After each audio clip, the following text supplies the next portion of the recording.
Thames Estuary, night of January 20th to 21st, 1943, 0215 hours, and Flight Lieutenant James Benson sat in the radar operator's seat of a Bristol Beaufighter Mark VIII belonging to the Fighter Interception Unit, watching the indicator Type 73 display glow green in the darkness as the AI Mark VIII centimetric radar swept the sky ahead, its rotating dish antenna hidden behind the aircraft's distinctive thimble nose, when a single bright return appeared on the screen at 5.5 miles range, a bomber-sized target painted clearly against the black backdrop of the North Sea, the helical scan pattern feeding precise azimuth and range data that early war AI Mark IV sets could never have dreamed of detecting at such distance, giving Benson and his pilot nearly 3 full minutes to convert this electronic pip into a firing solution before the German crew aboard that distant Dornier Do 217 would even know a Royal Air Force night fighter had found them. The microwave revolution that John Randall and Harry Boot had sparked in a Birmingham University laboratory just 3 years earlier now manifesting as an invisible execution chamber stretching 5 to 6.5 miles in every direction from British night fighters, a zone of dominance that Luftwaffe bomber crews would enter in complete confidence and exit as burning wreckage tumbling toward the cold waters below, unaware until the final seconds that centimetric radar operating at 9.1 centimeter wavelength had already marked them for death. The Beaufighter's pilot, squadron leader Michael Harrington, adjusted throttles on the twin Bristol Hercules radial engines as Benson called ranges over the intercom, his voice steady and professional as the target distance decreased from 5.3 miles to 4.8, then 4.2, the AI Mark VIII maintaining solid lock while Harrington flew a careful intercept geometry that ground-controlled interception radar operators at the Type 7 station had calculated from their own displays showing both hunter and prey as electronic blips against the sweep of their planned position indicator. The entire kill chain functioning as RAF Fighter Command had envisioned when they commissioned the cavity magnetron program in 1940. When German bombers were ravaging British cities with near impunity because VHF radar sets like the AI Mark IV could barely see 3 miles on a good night and were completely blind below Angels 5 due to ground return clutter that painted the entire scope with false returns, making low-level interceptions impossible and high-altitude ones merely difficult rather than routine. Benson's gloved finger traced the strobe line on the Type 73 indicator as he refined the gate, keeping the target centered in the display's 0 to 8 mile range rings. Watching the bomber's echo strengthen as range decreased through 3.7 miles, 3.1, 2.9. The German crew flying steady and straight because their Metox radar warning receiver, designed to detect 1.5-meter VHF transmissions, registered nothing but silence. It's French-manufactured electronics incapable of sensing the 9.1 centimeter microwaves now bathing their aircraft from the AI Mark VIII's 25 kilowatt strapped magnetron. A power output that had seemed impossible before Birmingham's breakthrough but now felt almost routine to operators like Benson who had watched the technology mature from prototype to production marvel in less than 2 years. The General Electric Company at Wembley having transformed Randall and Boot's wax-sealed laboratory curiosity into a robust combat system that could withstand the vibration, temperature extremes, and electrical interference of operational flying while maintaining frequency stability through James Sayre's clever strapping technique that coupled alternate cavities within the magnetron to prevent mode hopping and drift. 2 miles, Benson announced. His tone unchanged despite knowing this was the moment that separated microwave-equipped hunters from their VHF-equipped predecessors, who would have lost contact by now as minimum range limitations made the target disappear into the radar's blind spot, forcing pilots to rely on visual acquisition in darkness where German bombers appeared as nothing more than slightly darker patches against a black sky. But the AI Mark VIII pressed forward, its rotating dish antenna, maintaining lock as Harrington reduced closure rate to avoid overshooting, 1.6 miles now, 1.3. The Dornier still flying in blessed ignorance while 4 20mm Hispano Mark II cannons and 6.303-inch Browning machine guns pointed directly at its ventral surfaces from 1,400 yards behind and slightly below. Harrington's preferred attack position that kept the Beaufighter out of the bomber's slipstream and minimized the chance of being spotted by the German rear gunner who was scanning darkness for threats that traditional tactics would have placed at his own altitude or above. At 1,000 yards Harrington saw it, the faint cruciform silhouette of the Dornier Do 217 materializing against scattered starlight as Benson called 800 yards, 700, the pilot's thumb moving to the firing button on the control column while his other hand maintained steady pressure on the throttles, keeping the Beaufighter's 420 miles per hour exactly matched to the bomber's cruise speed, so that deflection angles remained 0 and the only variable was diminishing range, 650 yards, 600, 580, and Harrington pressed the trigger, feeling the entire airframe shudder as all 4 Hispano cannons opened fire simultaneously. Their combined 100 rounds per minute theoretical rate of fire sending a stream of 20mm high explosive incendiary shells across the closing distance at 3,000 feet per second. The first burst stitching across the Dornier's starboard wing route where fuel tanks and engine nacelle created a target-rich environment for anyone who could get close enough to exploit it, which the AI Mark VIII made possible through its relentless tracking from initial detection to guns range, compressing what had once been an hours-long game of cat and mouse into a 6-minute execution from first pip to kill confirmed. The Dornier's starboard engine erupted in orange flame, hydraulic fluid and aviation gasoline mixing into a cocktail that burned hot enough to illuminate the entire bomber from within, showing Harrington the full outline of his target as he walked cannon fire forward along the fuselage toward the cockpit. Watching the 4-man German crew, pilot, observer, radio operator, and rear gunner, experienced their first and final awareness that a British night fighter had been stalking them for the past 300 seconds. The METOX receiver that was supposed to provide warning now recognized as worthless against the new threat that Fighter Command had deployed. Centimetric radar that Luftwaffe intelligence would not fully understand for another 2 weeks until a short Stirling bomber carrying the revolutionary H-2S ground mapping variant of the same cavity magnetron technology crashed near Rotterdam on February 2nd, giving German engineers their first look at the copper block device that had rendered their entire electronic warfare infrastructure obsolete in a single technological leap. Benson watched through the Beaufighter's canopy as the Dornier began its death spiral, the starboard wing folding upward from fire damage before breaking completely free, sending the bomber into a flat spin that would end 4,000 feet below in the Thames Estuary's cold waters, and keyed his intercom to report the kill to the Type 7 GCI station that had vectored them into position, his voice carrying the same professional calm it had maintained throughout the intercept because this was how the system was supposed to work now. Radar-directed kills that turned night fighting from an art requiring exceptional eyesight and luck into a science requiring only competent operators, proper procedures, and the 5 to 6.5 mile detection bubble that AI Mark VIII wrapped around every British night fighter like an invisible sphere of dominance that German bomber crews would penetrate unknowingly until Hispano cannon shells announced their error in terms that permitted no second chances. The Fighter Interception Unit would record this engagement as the first microwave radar-assisted kill over the Thames Estuary, but Flight Lieutenant Benson and Squadron Leader Harrington knew it represented something larger than a single bomber destroyed.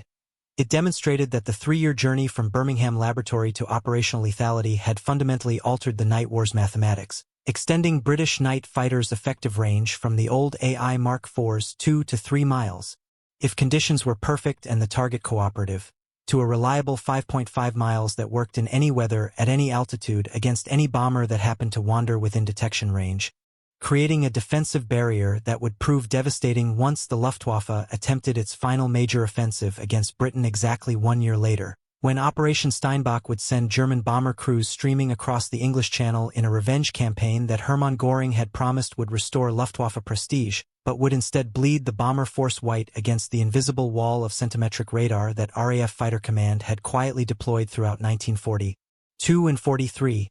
Turning the skies over southern England into a killing ground where German crews would fly confidently until the final seconds before Beaufighter and Mosquito cannons tore them apart.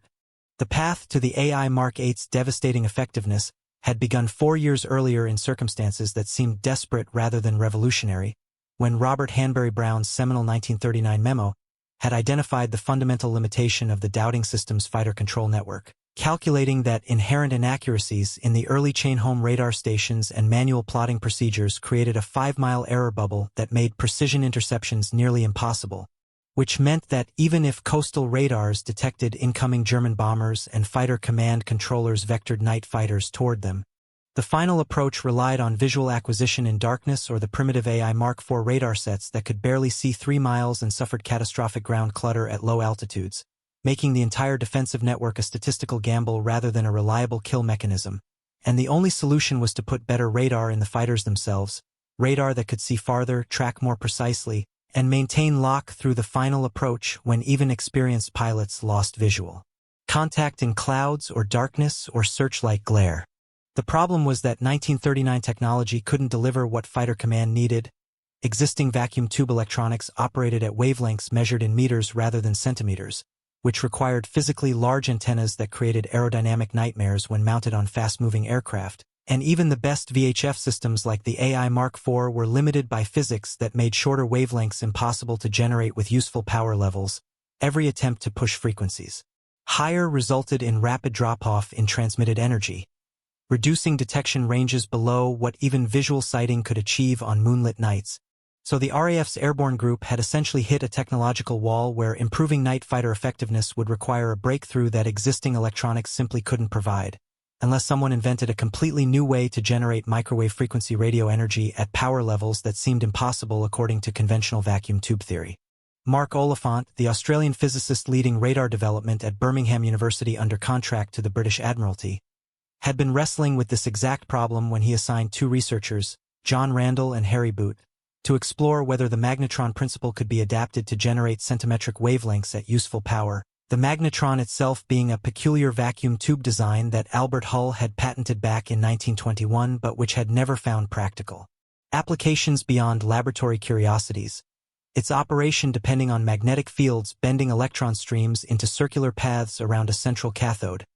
creating oscillations as electrons pass through gaps in a surrounding anode. But Hull's original design produced only milliwatts of power and operated at wavelengths far too long for the precision radar that Oliphant needed. So Randall and Boot would need to fundamentally reimagine the device's geometry while somehow increasing power output by factors of thousands. A challenge that seemed nearly impossible until they considered drilling resonant cavities directly into a solid copper anode block, creating a structure where electromagnetic waves could build up through constructive interference like organ pipes amplifying sound, each cavity tuned to the desired frequency by its physical dimensions rather than electrical components that might drift or fail. February 21, 1940, and Randall and Boot connected their prototype cavity magnetron to a vacuum pump in Birmingham's physics laboratory. Their device little more than a cylindrical copper block with 6 cavities drilled around its circumference and a central cathode mounted on a thin support wire. The whole assembly sealed with wax because proper vacuum housings didn't exist yet, but when they energized the cathode and applied magnetic field from a borrowed laboratory electromagnet, the device immediately began oscillating at 9.8 centimeter wavelength, and measuring equipment showed output power of 400 watts, nearly 100 times what anyone had previously achieved at that frequency. A result so unexpected that they repeated measurements multiple times to confirm it wasn't experimental error. This crude prototype had just solved the fundamental problem that had stymied microwave radar development for years. It could generate centimetric wavelengths at power levels sufficient for practical detection equipment, and the cavity resonator design meant frequency stability was determined by machined copper dimensions rather than fragile electronic components, making the device inherently rugged enough for aircraft installation if proper packaging could be developed. Word of the Birmingham breakthrough reached the General Electric Company's research facility at Wembley by March, where engineer Eric Megaw immediately understood the military implications. 400 watts at 9.8 centimeters meant airborne radar could finally achieve the angular resolution and freedom from ground clutter that Fighter Command desperately needed, but the prototype's dependence on bulky electromagnets and continuous vacuum pumping made it useless for aircraft installation, so Megaw's team began redesigning everything except the core cavity magnetron principle, substituting permanent magnets for electromagnets, developing sealed vacuum housings that eliminated external pumps, incorporating thoriated tungsten spiral cathodes that provided stable electron emission without the oxide coatings that degraded quickly in high-power operation. And by June 29, 1940, they had completed the E1189 serial number 12, a device that produced 3 kilowatts of pulsed power using a compact permanent magnet and required no external support equipment, the first cavity magnetron that could actually be installed in a fighter aircraft without adding hundreds of pounds of auxiliary machinery. That 12th prototype,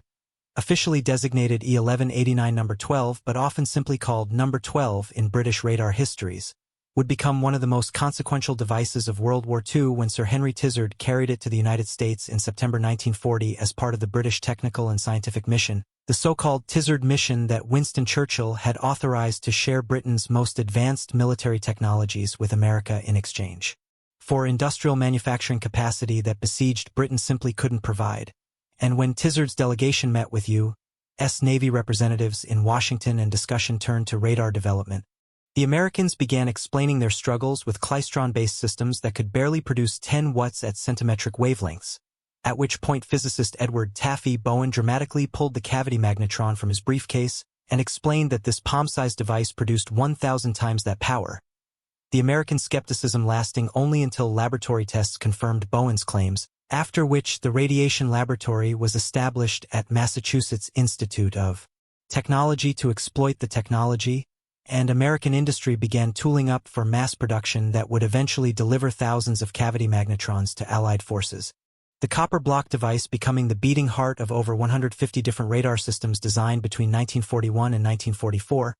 but the first and most strategically important application would be AI Mark VIII airborne interception radar for RAF night fighters, the system that turned Birmingham's laboratory breakthrough into operational kills. The transformation from 3-kilowatt prototype to production AI Mark VIII required solving dozens of engineering problems that seemed trivial compared to inventing the cavity magnetron but proved equally essential for combat effectiveness. The rotating dish antenna needed to scan systematically while maintaining mechanical stability during high-G maneuvers. The transmitter and receiver had to be packaged small enough to fit in a Beaufighter or Mosquito nose without disrupting aerodynamics. Operators needed displays that presented tracking information clearly enough for rapid decision-making in darkened cockpits, and the entire system had to survive temperature extremes from -40 degrees at altitude to +40 in Mediterranean summer, vibration that could shake electronic components loose from their mounts, and electrical interference from ignition systems that generated broadband noise across the entire radio spectrum. Each challenge requiring custom solutions that transformed the AI Mark VIII from laboratory equipment into field-deployable hardware that could kill enemy bombers reliably enough to justify diverting scarce manufacturing capacity from other weapons systems. James Sayers' contribution came in August 1941, when he recognized that the cavity magnetron's output frequency tended to jump between different oscillation modes as operating conditions changed, creating instability that degraded radar performance because receivers had to track a moving target frequency rather than a fixed one. Sayers proposed strapping alternate cavities together with conducting bands that forced the device into a single dominant mode, suppressing the spurious oscillations that had plagued earlier designs, and testing showed the strapped magnetron maintained frequency within acceptable limits across the full range of operating conditions, reducing drift by a factor of 5 to 6 compared to unstrapped versions. This improvement allowed production AI Mark VIII sets to use simpler receiver designs that didn't need elaborate frequency tracking circuits, saving weight and complexity while improving reliability. The strapped magnetron becoming the production standard that powered not just AI Mark VIII but most subsequent Allied microwave radars through the end of the war and beyond into peacetime applications, including the microwave ovens that would eventually place cavity magnetron descendants in millions of kitchens worldwide. By early 1942, production AI Mark VIII systems began reaching RAF squadrons as the Beaufighter Mark VI-F entered service, the F suffix denoting night fighter variants equipped with the distinctive thimble nose radome that housed the rotating dish antenna. Installation required removing the 4.303-inch Browning machine guns that normally occupied the nose, leaving only the 420mm Hispano Mark II cannons mounted in the ventral pack beneath the pilot's position. But operators considered this a favorable trade since cannon fire alone could destroy any bomber if properly aimed, and the AI Mark VIII made proper aiming almost automatic by providing continuous tracking data that let pilots maintain ideal firing positions. The indicator Type 73 display showing target position as a bright pip against range rings calibrated from 0 to 8 miles, with the operator able to refine tracking using a strobe and gate system that isolated the target echo from ground returns and other spurious contacts, maintaining solid lock from initial detection through the final approach when minimum range of approximately 400 to 500 feet forced pilots to complete attacks using visual reference or tracer observation rather than pure radar guidance. The Fighter Interception Unit, RAF's operational test and evaluation squadron based at RAF Ford, received the first AI Mark VIII-equipped Beaufighters for service trials during March 1942, their mission being to develop tactics and procedures that would maximize the system's revolutionary capabilities, and pilots quickly discovered that microwave radar changed every assumption about night fighting that had developed during the Blitz, where success depended on searchlight cooperation, visual acuity, and luck that put you close enough to a bomber that AI Mark IV could complete the final approach. But AI Mark VIII worked reliably at 5.5 miles and sometimes beyond 6 miles under favorable conditions, meaning ground control interception stations could vector fighters into position knowing that radar contact would occur automatically once geometry brought the combatants within that magic circle. No searchlights needed, no visual acquisition required until the final seconds, just steady tracking from first pip to guns range following a standardized procedure that converted random encounters into methodical execution, and the Fighter Interception Unit's first confirmed kill using AI Mark VIII on January 20th to 21st, 1943 over the Thames Estuary proved the system worked exactly as designed, beginning a learning curve that would make British night fighters the most lethal aerial predators of 1943 and 44. The operational chain began at Type 7 ground-controlled interception stations scattered across Britain's southern and eastern approaches. Their rotating VHF antennas providing 360-degree coverage out to approximately 90 miles, showing both friendly fighters and hostile bombers as blips on plan position indicator displays where range and bearing could be read directly without the complex trigonometry that earlier chain home stations required. GCI controllers watched these displays like chess masters planning moves, calculating intercept geometry that would bring night fighters onto converging courses with enemy bombers, issuing heading and altitude corrections by radio until the fighter's blip merged with the bomber's blip on the controller's screen, at which point responsibility transferred to the fighter crew whose AI Mark VIII would complete the engagement, the handoff occurring around 5 to 6 miles separation where centimetric radar reliably detected bomber-sized targets, giving crews several minutes to convert electronic data into firing solutions, and the Type 7 GCI network effectively multiplied every night fighter's effectiveness by eliminating the random search pattern that had characterized early war operations, where pilots flew predetermined patrol routes hoping to stumble across German bombers. Now controllers directed fighters like precision instruments toward specific targets, whose positions were known continuously from coastline crossing until either destruction or escape back across the channel. Procedures matured through early 1943 as more squadrons converted to AI Mark VIII-equipped Beaufighters and Mosquitoes, the de Havilland Mosquito proving particularly effective as a night fighter platform once AI Mark VIII was installed in its thimble nose, the Mosquito NF Mark XII entering service during summer 1943 with 97 conversions of earlier Mark II airframes that received the new radar system, followed by the purpose-built NF Mark XIII that incorporated centimetric radar from factory assembly rather than field modification, and Mosquitoes offered significant advantages over Beaufighters including higher top speed that let them chase down faster German bombers like the Junkers Ju-88S series, better high-altitude performance that remained effective at Angels 30 when Beaufighters struggled, and longer range that allowed penetration deep into enemy airspace for intruder missions where RAF night fighters would loiter near German bomber bases and attack aircraft as they returned from missions, when crews were exhausted and low on fuel and absolutely not expecting to be jumped by British fighters over their own territory. The psychological impact of these intruder operations creating what Luftwaffe crews called Moskitoschreck or mosquito panic,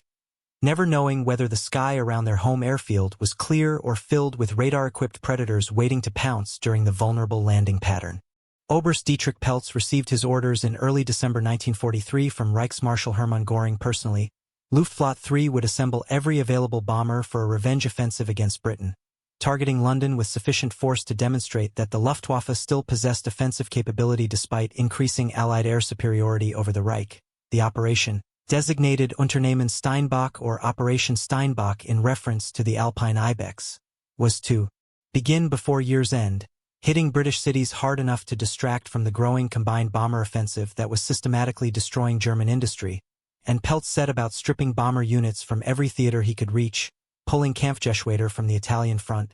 withdrawing units from France for rest and refit, accumulating a force that would eventually total 474 aircraft including Junkers Ju-88 medium bombers,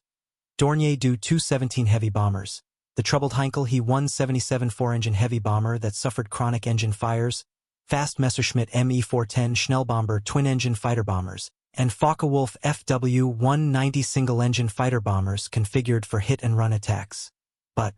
Peltz knew these numbers represented the scraped bottom of Germany's bomber barrel. Experienced crews were increasingly scarce after 3 years of attrition.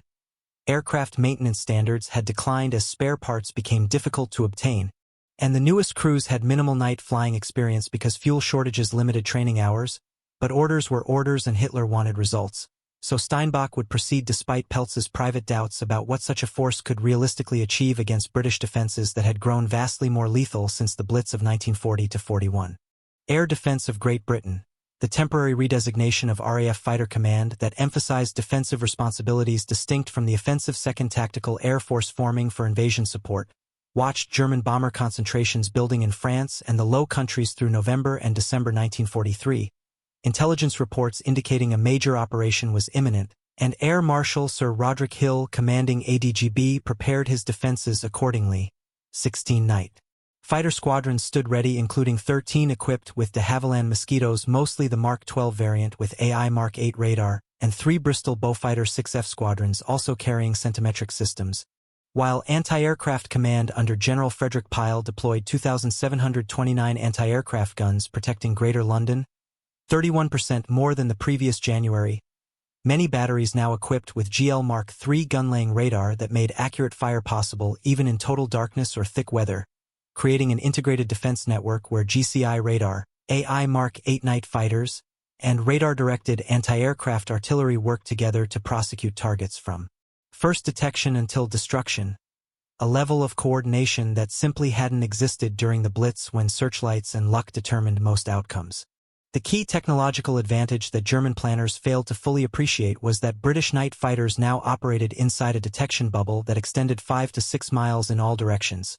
farther than any German electronic warfare equipment could detect or warn against. The METOX radar warning receiver that U-boats and bombers carried had been designed to sense transmissions from British 1.5-meter VHF radars, equipment like the original AI Mark IV and Maritime Patrol aircraft's ASV Mark II, and METOX worked reasonably well for that purpose until the British introduced centimetric radar starting in early 1942, at which point METOX became completely blind because its receiver couldn't detect frequencies above approximately 200 MHz,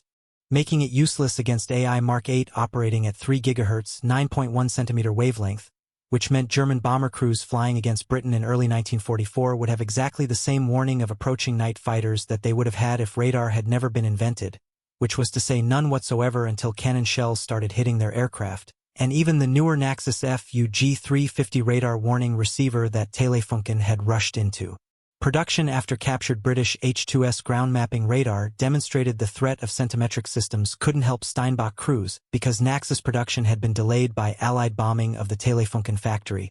Only a handful of sets existed by January 1944, and most went to U-boats rather than bombers, leaving the Steinbach force essentially blind to the invisible predators that ADGB would deploy against them. January 21 to 22, 1944, and Operation Steinbach officially commenced when approximately 230 German bombers crossed the English Channel in the first wave, flying in the loose bomber stream formation that mimicked RAF bomber command tactics by overwhelming defenses through sheer numbers arriving in compressed timeframes rather than individual aircraft spread across hours. Crews climbed to bombing altitude over the Channel rather than risk exposure at low altitude during the long approach from French bases, and as they crossed the English coastline heading toward London. Type 7 GCI stations detected them immediately, range 90 miles and closing, altitude varying between 10,000 and 20,000 feet as different formations maintained distinct layers, and ADGB controllers began vectoring night fighters toward intercept positions, calculating geometry that would bring Mosquitoes and Beaufighters into the 5 to 6 mile bubble where AI Mark VIII could take over. The scope displays showing a complex ballet as friendly and hostile blips moved across the luminous screens, converging courses that would turn radar returns into burning aircraft. Unteroffizier Friedrich Hartmann piloted a Junkers Ju-88A4 from the 2nd Staffel of Kampfgeschwader 30, carrying his crew of 4. Observer Feldwebel Klaus Schmidt, radio operator Gefreiter Werner Braun, and rear gunner Oberstfreiter Hans Keller, plus a bomb load of 4 500-kilogram high-explosive bombs destined for London's East End. Hartmann had 93 operational sorties on his log, mostly against shipping and coastal targets during the past year, and his crew felt reasonably confident despite knowing that British night defenses had improved since the glory days of the Blitz when German bombers roamed British skies almost at will. They had their METOX receiver installed and functioning, showing no detections as they flew northeast toward the capital. Altitude 14,000 feet, airspeed 190 knots. The Ju-88's twin Junkers Jumo 211 engines running smoothly as the bomber stream scattered into individual aircraft following slightly different courses toward their designated aim points. Hartmann watching for other aircraft because collision risk ran high when hundreds of bombers converged on a single city, but the darkness showed nothing except occasional glimpses of other exhausts or silhouettes against starlight, and Schmidt called out bearings from the radio navigation aids that were supposed to guide them to target, the Nicobine beam intersecting with auxiliary signals that should mark the release point, though accuracy remained questionable because British jamming had degraded German navigation systems throughout the war. 32 miles southeast, Flight Lieutenant Robert Davies flew his de Havilland Mosquito NF Mark XII in a racetrack pattern at Angels 15. His radar operator Flight Sergeant Thomas Wright watching the AI Mark VIII display for contacts while listening to GCI controllers reporting multiple hostile tracks inbound toward London. The night fighter's 4 20mm Hispano cannons loaded and armed, fuel sufficient for another 90 minutes on station, and Wright's scope showed nothing but ground returns at the moment, the system's helical scan pattern sweeping through 360 degrees every few seconds, displaying returns as bright pips against the 8-mile range rings, waiting for that moment when a target would appear within detection range and the hunt could begin, their job being to kill as many German bombers as possible before those bombers could release their loads over British cities. A straightforward mission that AI Mark VIII made almost routine when executed properly, following the standardized procedures that the Fighter Interception Unit had developed and disseminated through training programs that turned competent pilots and radar operators into efficient killing teams. No heroics required, just disciplined adherence to proven techniques that exploited 5.5 miles of detection range to achieve gun solutions before targets even knew they were being tracked. Contact, 240 degrees, range 5.8 miles, slightly above. Wright called over the intercom, his voice calm and professional as he watched a bright return materialize on the scope's outer edge. A bomber flying northwest toward London and currently unaware that it had just entered the Mosquito's kill zone, and Davies began a gentle turn to port, adjusting throttles to increase airspeed without creating a closing rate so fast they'd overshoot before completing the intercept. GCI confirmed they were clear to engage, no other friendly fighters in the immediate area, and Wright began talking Davies through the approach as range decreased through 5 miles. For 0.7, for 0.3, the target maintaining steady course and altitude which suggested it hadn't detected the threat. And the Mosquito closed from slightly behind and below, a pursuit curve that kept them outside the bomber's slipstream and minimized chances of visual detection by the rear gunner who would be scanning darkness for threats at his own altitude or above. Traditional night fighter tactics assumed attackers would approach from 6 o'clock level or high, but AI Mark VIII let British fighters choose any geometry they wanted because continuous tracking meant they could maintain optimal position throughout the approach rather than hoping to stumble into firing range through dead reckoning and luck. Hartmann's Metox receiver remained silent. Its French-manufactured Metox R600A unit detecting absolutely nothing because the AI Mark VIII's 9.1 cm transmissions fell completely outside its reception band, designed for 1.5-meter VHF signals that the Mosquito wasn't emitting, and Hartmann had no reason to suspect that a British night fighter was currently 3.2 miles behind and closing at 140 knots relative velocity, calculating firing solutions while Schmidt called out the next turn point that would bring them over London's dockyards in approximately 8 minutes. Assuming they survived that long, which they wouldn't because Davies was already reducing throttles to match the Ju-88's slower cruise speed, letting range decrease through 2.9 miles, 2.6, Wright's scope showing solid lock with the target's return growing stronger as inverse square law physics concentrated the radar's reflected energy, 2.1 miles now, and Davies could just barely make out the bomber's silhouette against scattered cloud layers below. A dark cruciform shape that matched intelligence photos of the Ju-88, confirming this was a legitimate military target rather than a lost transport or neutral aircraft that had strayed into the combat zone. 1.7 miles, 1.4, Davies centering his gun sight on the bomber's fuselage while Wright called ranges 1.1 miles, 900 yards, 850, and Davies watched the distance close to 750 yards where he preferred to open fire, close enough for high hit probability but far enough out that violent evasive maneuvers wouldn't cause collision. And at exactly 732 yards he pressed the trigger, feeling the Mosquito shudder as all 4 Hispano cannons fired 3-round bursts, 20mm shells crossing the intervening darkness at 3,000 feet per second, each shell carrying a high explosive incendiary filling that would detonate on impact, creating fragment sprays that could puncture fuel tanks, sever control cables, kill crew members, or ignite hydraulic fluid, and Davies walked his fire from the port engine nacelle across the wing route toward the fuselage, watching hits sparkle along the Ju-88 structure. Schmidt saw the cannon flashes first, turning to shout a warning to Hartmann even as shells began slamming into the bomber. The first impacts hitting the port wing between engine and fuselage where fuel tanks resided. High explosive incendiary rounds punching through aluminum skin and detonating inside the wing structure, igniting aviation gasoline that erupted outward in an orange fireball visible for miles, the sudden flames destroying Hartmann's carefully maintained night vision and revealing to all 4 crew members that they were dying, that somehow a British night fighter had closed to gun range without any warning from their METOX equipment, without any visual detection by Keller in the rear position, without any indication whatsoever that they were being tracked until cannon shells started tearing their aircraft apart. And Hartmann instinctively threw the Ju-88 into a hard port turn trying to evade follow-up attacks. But the damage was already catastrophic, fire spreading along the wing route toward the fuselage as control cables began failing, hydraulic lines severed and spraying fluid that fed the flames, the port engine seizing up as connecting rods broke loose and punctured the crankcase, and altitude began bleeding away as the bomber lost lift from the burning wing. Descending through 13,000 feet, 12,500. The fire now bright enough to be seen from neighboring aircraft in the bomber stream who recognized they were witnessing their own potential fate, that whatever had killed Hartmann's machine was probably hunting them too, invisible and undetectable until the final moments when death arrived at 700 yards in the form of 20mm cannon shells. Wright watched the German bomber spin downward trailing fire, confirming the kill before beginning a fresh scan of the surrounding airspace, where his AI Mark VIII scope immediately painted 2 more returns at 4.9 miles and 3.7 miles respectively,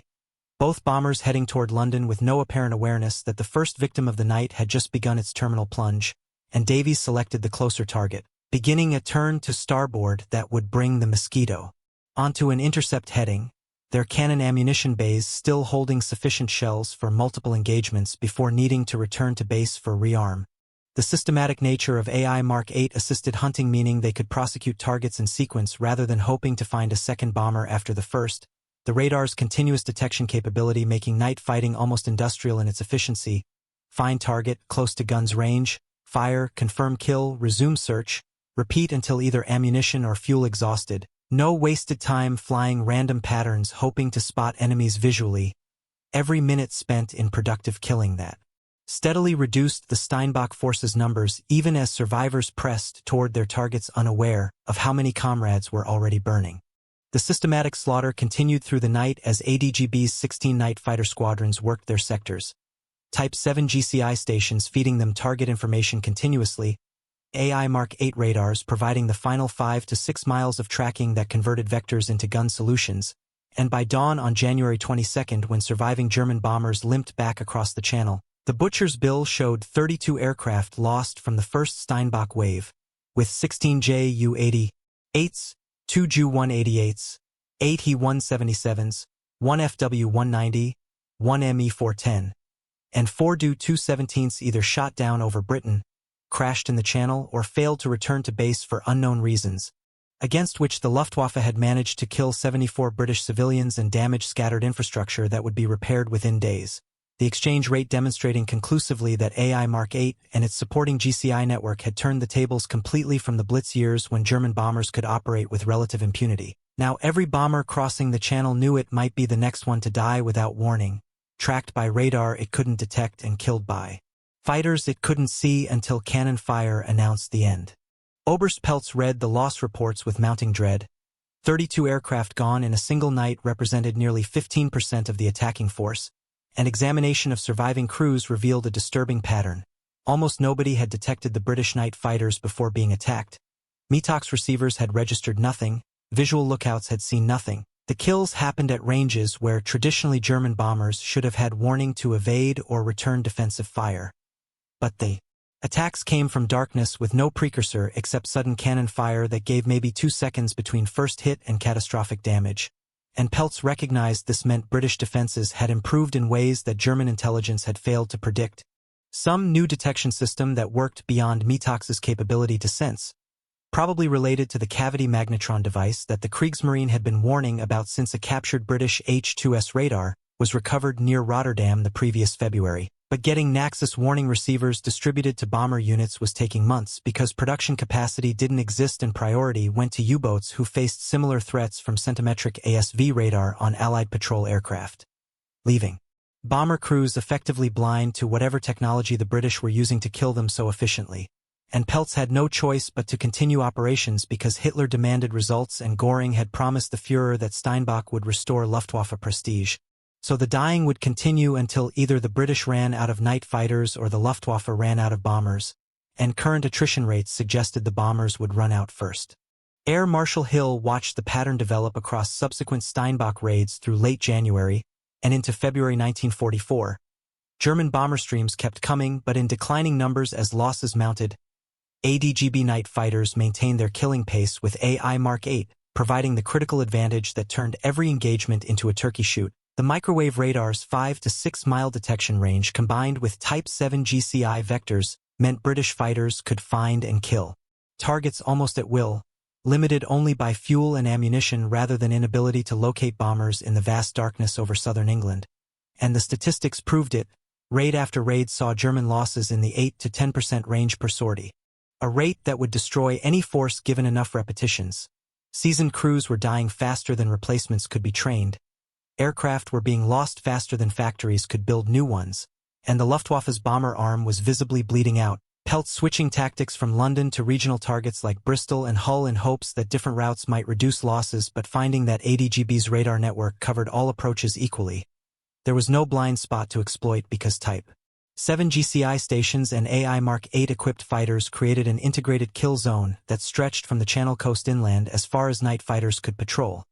making all German bomber operations over Britain equally suicidal regardless of target selection. Hauptmann Werner Bombach, commanding the 3rd Gruppe of Kampfgeschwader II, sat in the briefing room at his base near Paris in mid-February 1944, looking at faces that were too young and too inexperienced for the mission they were about to fly. His original crews from the Italian front having been decimated during the past 3 weeks of Steinbach operations, replaced by pilots fresh from training schools who had barely 50 hours in type and whose navigation skills were rudimentary at best, and Bombach knew these kids were going to die because British defenses had become a meat grinder that consumed bomber crews without mercy. His own survival being more luck than skill at this point,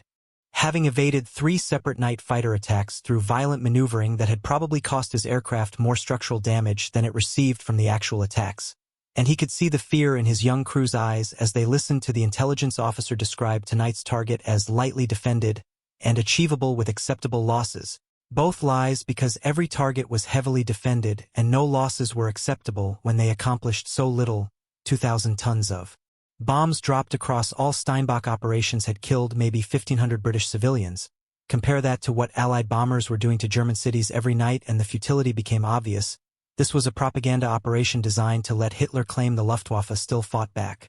But propaganda didn't justify burning alive in a Ju-88 when some British night fighter you never saw drilled 20mm shells through your fuselage. The technology gap had become undeniable by March 1944 as German intelligence began piecing together what they faced. The cavity magnetron had revolutionized British radar capabilities across multiple domains simultaneously, not just AI Mark VIII for night fighters but H-2S for bomber navigation, ASV Mark III for submarine hunting, and various ground-based systems that all shared the 9 to 10 centimeter wavelength band that German warning receivers couldn't detect. And the fundamental problem was that Germany had abandoned its own centimetric radar research in early 1940 because engineers concluded the war would end before such systems could be developed and deployed, a catastrophic strategic error that left German forces blind to an entire spectrum of electromagnetic radiation that the Allies now exploited ruthlessly. The captured Rotterdam device had sparked frantic efforts to develop Naxos and later Corfu warning receivers that could sense centimetric transmissions. But these programs moved too slowly to help Steinbach crews who were dying now in early 1944, not in late 1945 when maybe Naxos would be widely distributed, and even Naxos offered only warning, not protection. Knowing that a British night fighter had you locked on radar didn't help if that fighter could track you continuously from 6 miles out while you flew blind. The fundamental asymmetry being that AI Mark VIII let British fighters convert detection into kills efficiently while German bombers had no countermeasure except luck and desperate evasion once attacks began, usually too late because cannon shells traveled faster than human reaction times. Flight Sergeant Wright and Flight Lieutenant Davies flew their 53rd Steinbach engagement on March 9 to 10, 1944, their Mosquito NF Mark XII having accounted for 14 confirmed kills and 7 probables since January, making them one of the higher-scoring night fighter teams in the sector, Though Wright would insist it was the AI Mark VIII doing most of the work, they just followed procedures and let the radar tell them where to point the aircraft, the system making them far more effective than they would have been with visual methods or earlier radar systems. Tonight's patrol found targets almost immediately after taking station. Wright's scope painting 4 separate bomber returns within 10 miles of their position, all heading toward London in the loose stream formation that German crews maintained for mutual navigation support, and Davies selected the trailing target, closing from 5.4 miles to gun range in just under 4 minutes. The bomber crew remaining unaware throughout the entire stalk because whatever warning equipment they carried couldn't detect the Mosquito's AI Mark VIII transmissions. Wright provided continuous updates as range decreased through 4 miles, 3.6, 3.1, and Davies reduced closure rate to avoid overshooting, letting the target's range wind down to 1,000 yards where he preferred to open fire, watching the bomber's silhouette grow larger through the windscreen until individual details became visible, engine exhausts glowing dull red, the vertical stabilizer's shape suggesting another Ju-88, and at 930 yards Davies pressed the trigger, watching cannon tracer stream across the darkness into the bomber's port wing where fuel and engine nacelle provided rich targets. The first burst setting the wing ablaze within seconds as high-explosive incendiary rounds penetrated tank structure and ignited aviation gasoline. Oberstfighter Paul Richter sat in the rear gunner position of that Ju-88, his FUG-216 Neptune tail warning radar showing nothing unusual. The device was supposed to detect approaching night fighters by sensing their radar transmissions, but it only worked against older VHF systems. Whatever was about to kill them operated on frequencies that FUG-216 couldn't see, and Richter's first indication of danger came when orange light flooded the interior of his gun turret. Looking forward to see the port wing burning intensely, the pilot shouting something over intercom that Richter couldn't hear over the roar of flames now spreading toward the fuselage, and he knew from previous missions that had seen other bombers die that this was probably the end. Once fire got established in a Ju-88's wing structure, there was no putting it out. The aircraft would burn until structural failure caused the wing to separate or fuel tanks exploded, killing everyone aboard in the fireball or the subsequent spin-to-ground impact, and Richter felt surprisingly calm about it, accepting that his luck had finally run out after 17 Steinbach sorties that had somehow not ended like this despite knowing that many crews died on their first mission and almost nobody survived past 20. The fire's brightness destroying his night vision so completely that he couldn't even see which direction was up anymore.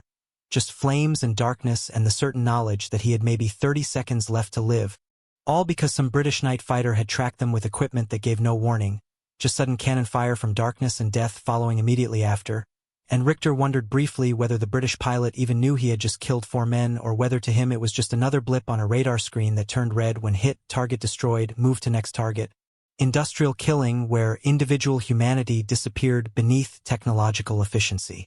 By the time Operation Steinbach officially ended in early May 1944, the Luftwaffe had lost 329 bombers to all causes with approximately 114 additional aircraft destroyed in accidents largely attributable to poor training and maintenance, against which they had dropped roughly 2,000 tons of bombs that killed around 1,500 British civilians and destroyed or damaged maybe 50,000 buildings, a catastrophically poor exchange rate that left Peltz commanding a bomber force reduced from 474 operational aircraft at campaign start to 143 by early June. Barely enough to constitute a meaningful threat to the D-Day invasion fleet that was massing along England's southern coast. And when Allied forces landed in Normandy on June 6, 1944, the Luftwaffe bomber arm could offer only token resistance because Steinbach had bled it nearly dry. The invisible wall of AI Mark VIII equipped night fighters backed by Type 7 GCI stations, having proven utterly impenetrable to German bombers who lacked the technology to detect them or the electronic warfare capability to jam them, leaving bomber crews to fly into a killing ground where 5.5 miles of detection range gave British fighters every advantage while German crews flew blind until cannon shells announced their error. A technological asymmetry so profound that it turned strategic bombing into a form of suicide mission where completing the objective mattered less than simply surviving the flight. The statistical analysis of Operation Steinbach operations validated everything that RAF Fighter Command had invested in developing AI Mark VIII and its supporting infrastructure. When researchers compared night fighter effectiveness before and after centimetric radar deployment, the numbers showed dramatic improvement across every metric that mattered. Pre-AI Mark VIII operations during 1941 using AI Mark IV equipment had averaged perhaps 1 kill per 50 operational sorties, heavily dependent on searchlight cooperation, weather conditions, and luck that put fighters close enough for the 2 to 3 mile VHF radar detection range to complete interceptions, whereas AI Mark VIII operations during Steinbach showed kill rates approaching 1 per 7 sorties under identical weather conditions and without searchlight support, the six-fold improvement in effectiveness being directly attributable to the 5.5-mile detection bubble that centimetric radar created around every British night fighter, giving crews enough time and tracking information to convert most detections into gun solutions rather than losing contact due to minimum range limitations or ground clutter that blinded earlier systems. Air Vice Marshal Don Bennett, commanding No. 1 Group RAF, compiled after-action reports from night fighter squadrons through spring 1944, looking for patterns that might explain the dramatic success against Steinbach raiders, and his analysis identified 3 critical factors that combined synergistically to create the lethal defensive network that had destroyed German bomber operations. First was the Type 7 GCI network that provided 360-degree coverage out to 90 miles with accurate height finding, allowing controllers to vector night fighters onto precise intercept geometries rather than relying on fighters to search randomly. Second was the AI Mark VIII radar system that extended detection range from 2 to 3 miles with AI Mark IV to 5.5 miles nominal and sometimes 6.5 miles under favorable conditions, giving crews multiple minutes to complete interceptions rather than hoping for last-second visual acquisition. And third was the standardization of tactics and procedures that turned competent pilots and radar operators into efficient killing teams through training programs that emphasized methodical adherence to proven techniques rather than individual heroics. When these 3 elements worked together, the result was devastatingly effective. German bombers crossing the channel entered a kill zone where detection was automatic, tracking was continuous, and destruction was nearly certain unless mechanical failure or tactical errors gave them escape opportunities, which happened rarely enough that overall survival rates for Steinbach operations fell below 40% over the campaign's duration. The technological foundation for this success traced back to Birmingham University's laboratory in February 1940, where Randall and Booth's cavity magnetron had produced 400 watts at 9.8 centimeters, a breakthrough that seemed modest compared to the 25 kilowatt strapped magnetrons powering AI Mark VIII production sets 4 years later.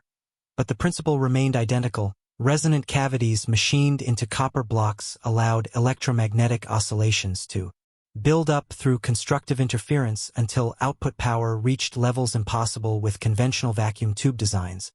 And the cavity resonator geometry provided inherent frequency stability because oscillation wavelength was determined by physical dimensions that remained constant rather than electronic components that might drift with temperature or aging, making the magnetron ideally suited for rugged military applications where reliability under harsh conditions mattered more than laboratory performance under controlled circumstances, and the industrial capacity that Britain alone couldn't provide came from America after the Tizard mission brought the 12th prototype to the United States in September 1940,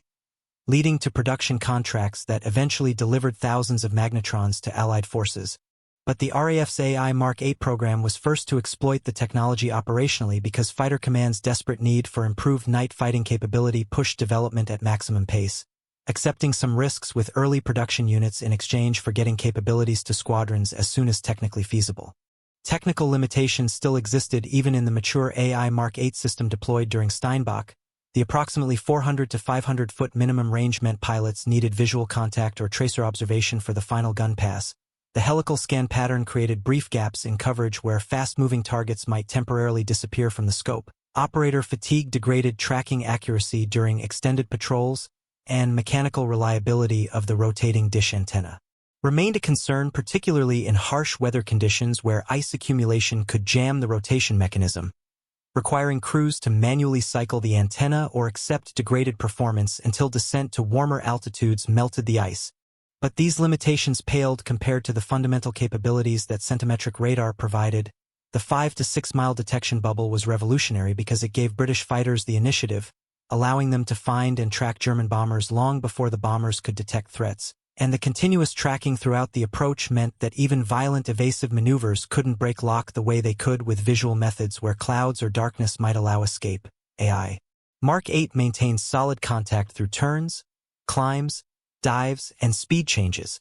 feeding updated tracking information to operators who could guide pilots through complex geometries that kept the fighter in optimal position for eventual gun pass, turning every engagement into a foregone conclusion rather than a test of skill where both sides had equal chances. The American SCR-720 radar that RAF adopted as AI Mark X starting in mid-1944 offered some improvements over AI Mark VIII, particularly in scanning pattern and display systems that made tracking easier for operators, but the fundamental detection range remained similar because both systems used cavity magnetrons operating at approximately 9 to 10 centimeters wavelength with similar power outputs, the main advantage of AI Mark X being production availability from American factories when British manufacturing capacity was fully committed to existing AI Mark VIII production, allowing rapid expansion of the night fighter force without diverting resources from other critical systems. And by late 1944 most new Mosquito night fighters came equipped with AI Mark X as standard while existing AI Mark VIII aircraft continued operations, the two systems being functionally equivalent in combat effectiveness even if AI Mark X's helical scan and different display format provided some operator preference advantages. The strategic reality being that Britain had leapfrogged Germany in radar technology through the cavity magnetron breakthrough and maintained that advantage. Throughout the war, because German centimetric radar programs started too late to matter operationally, Naxos and Corfu warning receivers arriving in tiny numbers far too late to protect bomber crews who died during Steinbach and other operations where centimetric AI radar dominated the night skies. Wing Commander John Cunningham, Britain's highest-scoring night fighter pilot with 20 victories including his 20th and final kill on January 2, 1944, when his Mosquito destroyed an Me-410 during early Steinbach operations, would later reflect that AI Mark VIII fundamentally changed the nature of night fighting from a pursuit where both sides had roughly equal chances to a hunt where the fighter held overwhelming advantage because detection range determined who controlled the engagement. The 5 to 6 mile bubble that centimetric radar created meant British night fighters always found German bombers first and could maneuver into optimal firing positions before the bomber crew even knew they were being tracked. And Cunningham emphasized in post-war interviews that while skill mattered for executing the kill after establishing contact, the hard part of night fighting had always been finding targets in three-dimensional darkness where visual range might be measured in hundreds of feet rather than miles. AI Mark VIII solved that fundamental problem by making detection automatic rather than lucky, transforming night fighting from an art requiring exceptional visual acuity and luck into a science requiring only competent operators and functioning equipment. And the proof appeared in statistics showing that average pilots with AI Mark VIII achieved higher kill rates than exceptional pilots flying earlier equipment. The technology maturing more than individual talent once it matured sufficiently to be operationally reliable. The German perspective on British radar superiority came through clearly in captured documents and post-war interrogations, where Luftwaffe personnel consistently cited the inability to detect centimetric systems as a critical factor that prevented effective response to Allied night operations. Generaloberst Hans-Jürgen Stumpf, commanding Luftwaffe Reich, told interrogators that the sudden appearance of British H-2S ground mapping radar and AI Mark VIII in early 1943 created a crisis situation where German night fighters and bombers both faced enemies who could see them from distances their own equipment couldn't match. And developing countermeasures proved painfully slow because Germany's decision to abandon centimetric radar research in early 1940 meant there was no technical foundation to build upon when the threat materialized. Everything had to be invented from scratch at a time when Allied bombing was destroying industrial capacity and killing the skilled workers who might have accelerated development. Naxos represented Germany's best effort, but it offered only warning rather than offensive capability. Telling crews they were being tracked didn't help if the tracking system worked so well that escape became impossible. And even Naxos arrived too late for most bomber crews who died during Steinbach and other operations before warning receivers reached widespread distribution. By the time Operation Steinbach collapsed in May 1944, RAF night fighters equipped with AI Mark VIII and AI Mark X had established total air superiority over British airspace during darkness. German bomber operations effectively ceased except for small-scale nuisance raids that accomplished little beyond getting crews killed, and the Luftwaffe bomber arm remained crippled through D-Day when it could offer only token resistance to the invasion fleet because Steinbach had consumed experienced crews and aircraft faster than replacements could be trained and built. The strategic impact of centimetric radar thus extending beyond simple kill statistics to affect the entire balance of air power across the European theater. British night fighters didn't just shoot down German bombers. They destroyed the Luftwaffe's ability to conduct strategic bombing operations against Britain, which allowed British industry to operate without significant aerial threat after mid-1944, which in turn enabled the massive buildup of men and material necessary for successful invasion of France. And while AI Mark VIII radar wasn't the only factor enabling Allied victory, it represented a crucial technological advantage that Germany never managed to counter or match. giving the Allies air superiority during night operations that complemented their daytime dominance and contributed directly to final victory. The post-war trajectory of centimetric radar technology demonstrated that wartime innovations often created peacetime industries far larger than anyone anticipated during initial development. The cavity magnetron that powered AI Mark VIII evolved into commercial microwave ovens that would eventually appear in hundreds of millions of kitchens worldwide, using the same basic resonant cavity principle that Randall and Boot had developed but tuned for heating food rather than detecting aircraft, while the radar systems themselves continued development through Cold War decades as jet aircraft speeds and altitudes demanded ever better detection ranges and tracking accuracy. The fundamental lesson being that 5 to 6 miles of detection range had been revolutionary during World War II but became merely adequate as aircraft performance improved, leading to continued refinement that pushed ranges to dozens and eventually hundreds of miles through larger antennas, higher power transmitters, and digital signal processing that extracted target information from noise more efficiently than wartime analog systems. But the basic principle established during Steinbach remained valid. The side with better detection range controls the engagement because finding enemies first allows positioning for optimal attack while denying enemies the opportunity to escape or prepare effective defense. For the German bomber crews who flew Operation Steinbach missions during early 1944, the 5.5-mile invisible wall created by AI Mark VIII represented an unseen threat that turned every flight into a gamble where survival depended more on luck than skill. British night fighters could find and track them from distances their equipment couldn't detect, giving no warning except sudden cannon fire that usually came from behind and slightly below where German defensive gunners couldn't return effective fire, and the psychological impact of this technological inferiority compounded the physical losses. Crews knew they were flying into defended airspace but couldn't know whether a British fighter was currently tracking them until the moment of attack, creating constant stress that degraded performance and morale. Survivors reported feeling hunted rather than engaged in combat, pursued by invisible predators who could see them but couldn't themselves be seen, and this psychological dimension of the technology gap mattered almost as much as the physical kill statistics because it meant that even German crews who survived their missions came home shaken by the experience of being systematically outmatched by enemy equipment they had no way to counter, the invisible wall being as much a matter of perception as reality, though the reality showed clearly enough in the 329 bombers lost, the hundreds of dead aircrew, and the complete collapse of German strategic bombing capability by early summer 1944. The final assessment, delivered in cold bureaucratic language by RAF fighter command staff officers analyzing Steinbach results, noted that Type 7 GCI radar had provided the outer detection layer that located targets at 90 miles and guided fighters into position. AI Mark VIII had provided the crucial 5 to 6 mile bubble that converted vectors into tracking locks, and trained crews had executed standardized procedures that turned locks into kills, the three elements combining to create a defensive network so effective that German bomber operations over Britain became non-viable from both military and morale perspectives, achieving destruction rates that no force could sustain indefinitely, and the technology's effectiveness wasn't a matter of debate or interpretation. The numbers spoke clearly enough. 329 bombers lost from a force of 474 committed represented a 70% casualty rate that destroyed the Luftwaffe bomber arm as an effective fighting force. And while not all losses came from night fighters, the dominant majority did, with AI Mark VIII equipped Mosquitoes and Beaufighters accounting for roughly 60% of confirmed kills, while radar-directed anti-aircraft artillery added another 20%.